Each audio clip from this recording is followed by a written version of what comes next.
So it starts with early o'clock. It's, I don't know, 6:30-ish in the morning, and I've just jumped into a car sharing car. And now I'm going to the airport. The funny thing is with car sharing cars is you never quite know. Let me just, oh, it's too early for this. Get this thing started. Yes, start. You never know what you find in them, what other people leave, especially if you get the early cars. Oh, seat adjustment. Because people have been going out all night drinking with these cars, and then you get into them, not drinking in the cars, but using them. This time I found baby's food in it. And about, anyhow, to the airport. Oh yeah, and one remark while I try and get the heating sorted. That's always the most complicated things in these cars, is getting the heating sorted and the wheel and getting comfortable and stuff. Is my Keynote is like in 12.5 hours or something. And that's what most people kind of underestimate, is the Keynote speaking itself is just a small part of the actual whole thing. A lot of it is like communications and planning and, well, actually gaining the knowledge for the Keynote, and then also traveling, a lot of traveling, which I kind of like, unless it's like early o'clock, but that's okay. At the airport now, in the elevator, and another thing, which is part of the whole thing, are delays. My flight is delayed by 20 minutes. Also, 1 hour delay, but finally boarding. Well, that's something you get used to, isn't it?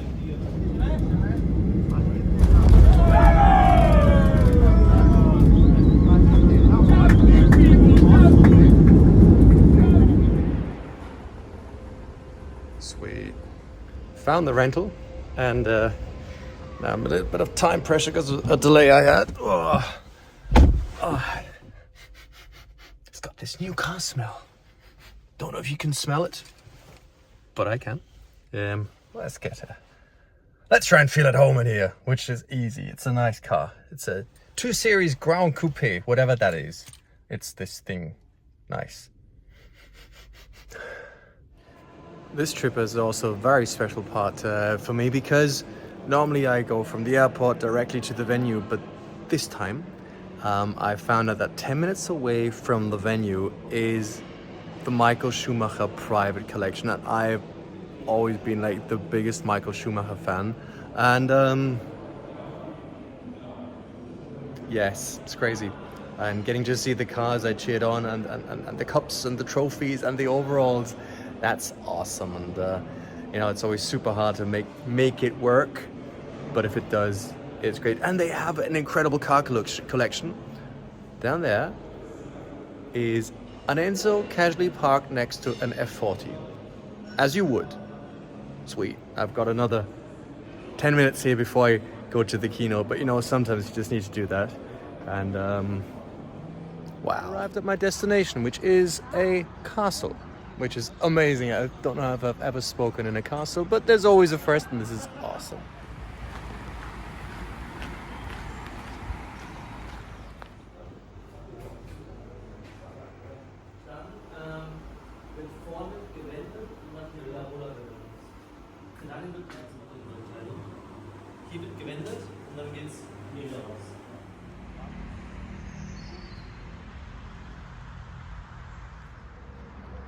So it's about 1 hour to go until the Keynote starts, and I'm taking a look around this incredible place. As I said, it's a real castle, which is awesome, and I'm just trying to take it all in, and then I'm gonna check if all the cables and stuff work, which is always, like, for me, one of the most exciting parts is actually getting my laptop to work. You'd think it's just popping in HDMI cables, which it is, but it's just kind of important to make myself feel at home, check it. And I'm always using my favorite tool, which is called Slido, which I've just updated, which allows my audience to ask me anonymous questions throughout my Keynote, because I think it's super boring when I just go there, hold a keynote, go blah blah blah, and off I go.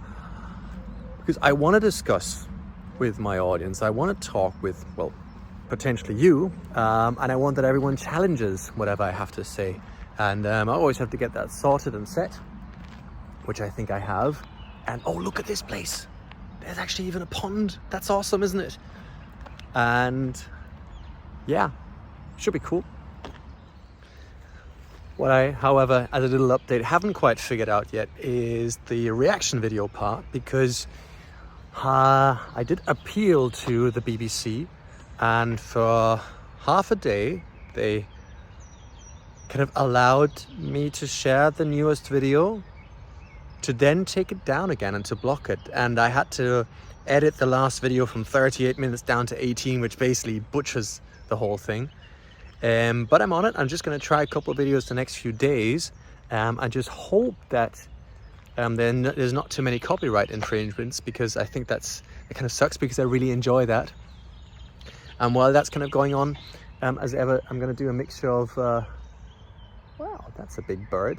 That's 2 big birds. I'll have to show you. See that one?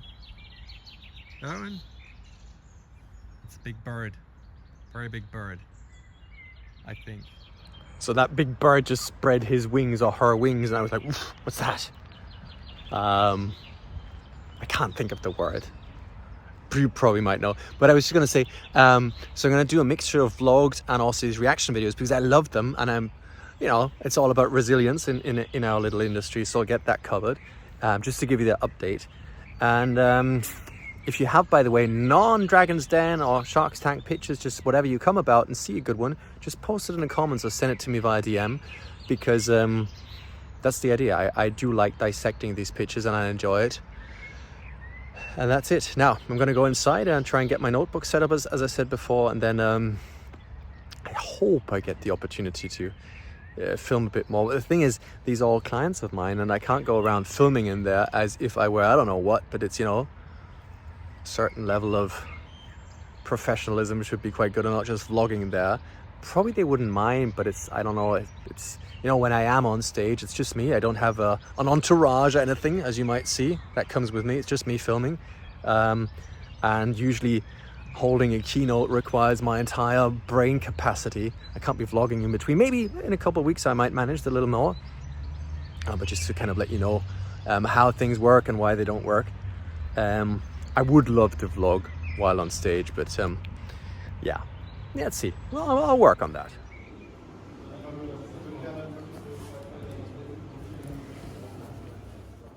So the keynote was really cool, really enjoyed myself, had a lot of long conversations, and that was the big challenge. I have less than, 45 minutes to get to the hotel, which is because we're somewhere in the outside, somewhere outside of, I don't know where, somewhere in the middle of nowhere right now. They don't have any food anymore, so I have to try and get to the hotel, check in, which is going to be a night bell thing apparently, and then try and find a restaurant there somewhere to get some food. Yes, so hopefully going to find me next with a pizza. I hope. So next update with the pizza or with the very unhappy Daniel. So I've arrived at my hotel and there's no one there, and I'm supposed to ring the doorbell and no one's opening. 9:30 and I'm kind of hungry and kind of a little tired, so I hope someone does open eventually. That would be kind of sweet.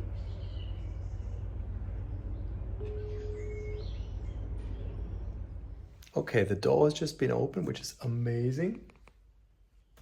And there's my letter and my card. This is good. So I seem to have a place to sleep, and now let's try and find the room and then a place to eat. Okay, so I've made it into the hotel room, which was confusing because it had a room number which was non-existent and turned out it was in a different building. I thought, ugh.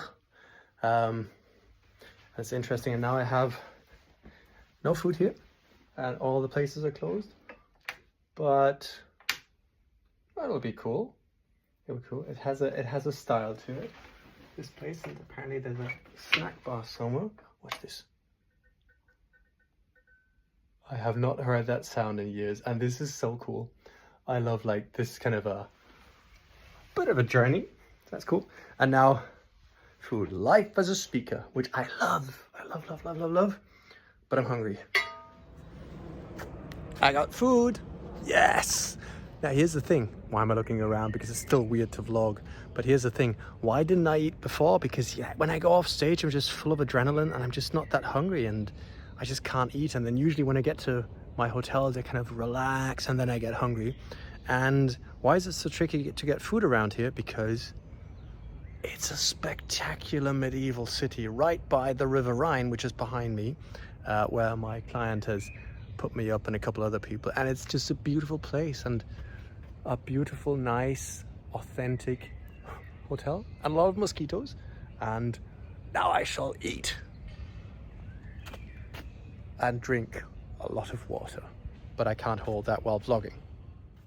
So now it's 10:15 in the evening and I'm in my room and I've got my pizza, which is great, and just reflecting on the day. As I kind of like doing these vlogs as well as a reminder for myself, because I often kind of forget how these days are and they're just so intense but so cool. I'm gonna have to check my Aura ring tomorrow to see how much stress it was and how much relaxation, but it's such a positive stress.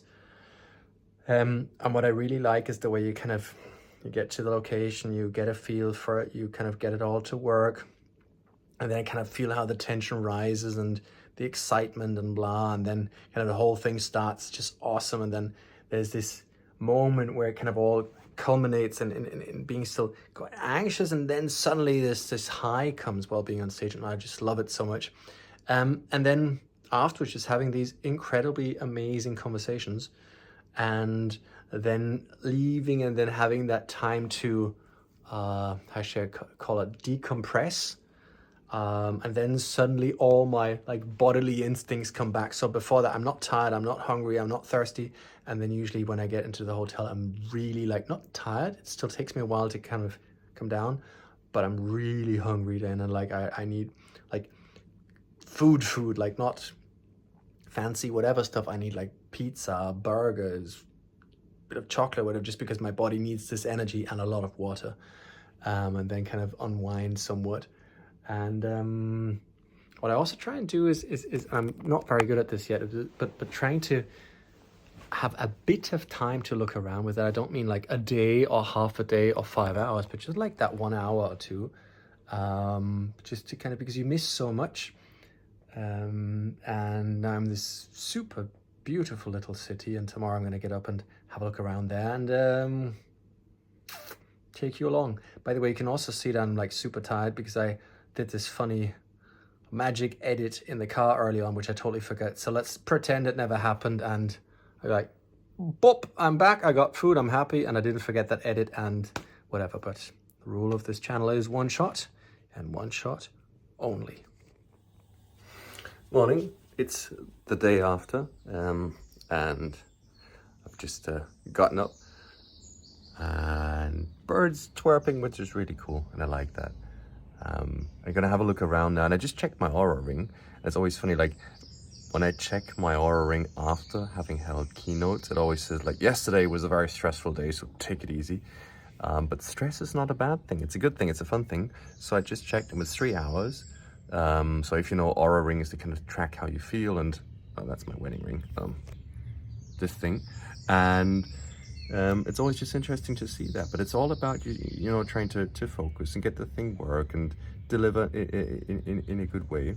And if it weren't stressful, it wouldn't be relevant, right? It's like a sports event. Of course it's stress, but in a good way. And I like it now. As you can hear the birds chirping.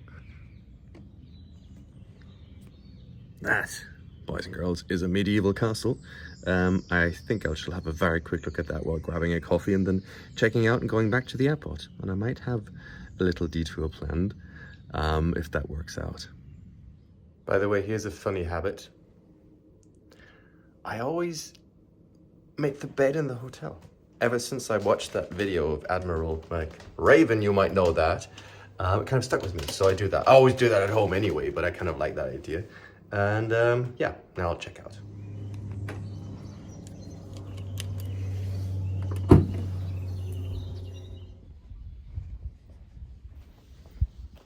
See, that's why I always try and have a look around if time permits, because, I mean,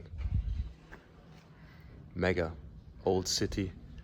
And the thing is, normally I just drive by this, not see it.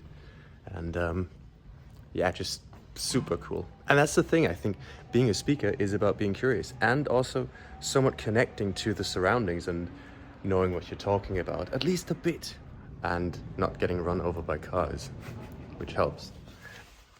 And with connecting just a bit, I mean, as much as you can in that little bit of time you have.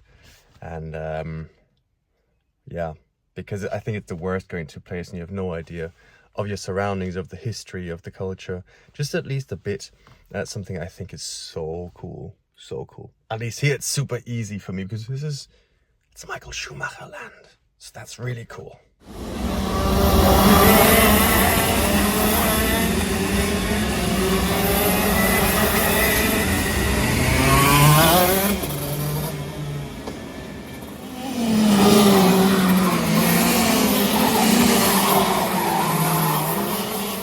Crazy moment. Childhood dream, looking at Michael Schumacher's former go-kart track. Made me a little emotional, kind of reading of this place and seeing the pictures and then going there. Wow, this is awesome. Just the smell of the go-karts gets me so excited. Love it, love it, love it, love it. Awesome, awesome day. And I've just dropped off, not dumped, the rental. And that's always one of these scary moments. Do I find the right place to drop off the rental? Not scary, but you know, it's always tricky at airports to navigate that. And I've been to a lot of airports, have a lot of rentals, but that part is always something where I kind of hope to find. I've always found it, but yeah, here in Cologne, it was easy. And it's turning out to be somewhat a long vlog, but I think that's okay. And that's the whole idea. These vlogs are not for the views or not for something scripted, but quite simply for the memories and for those of you who are interested in seeing the journey and how things evolve. And that's kind of the whole idea. And yeah, and the old one-shot rule. But crazy. I spoke in a castle, got to talk about moonshot thinking and AI, walked through a medieval city, spoke to some highly fascinating people. I didn't even mention that, got to go to a place where all the great Formula 1 drivers buy their helmets, their RI helmets, and snooped inside, been looking around that website now for 15 years, and decided I'll just pop in. And the boss was there, and he helped me fit a helmet, which I didn't buy yet because I don't know why I need it, but I just so wanted it. Turned out my head is an XL, so I've got a big head, and the guy was the nicest, and for 28 years he traveled the world fitting helmets for the likes of Daniel Ricciardo, Sebastian Vettel, you name it. If it was an RI, he was the man, and the nicest guy. And then to go to Michael Schumacher's Formula old kart track, not his, but where he raced, where he lived, where he grew up, and seeing all the people, that was really emotional and awesome. And that's why I do these vlogs, for me to memorize that and to share it with you, because if you know me, you probably know what that means to me. And yeah, awesome 24 hours. Bye-bye.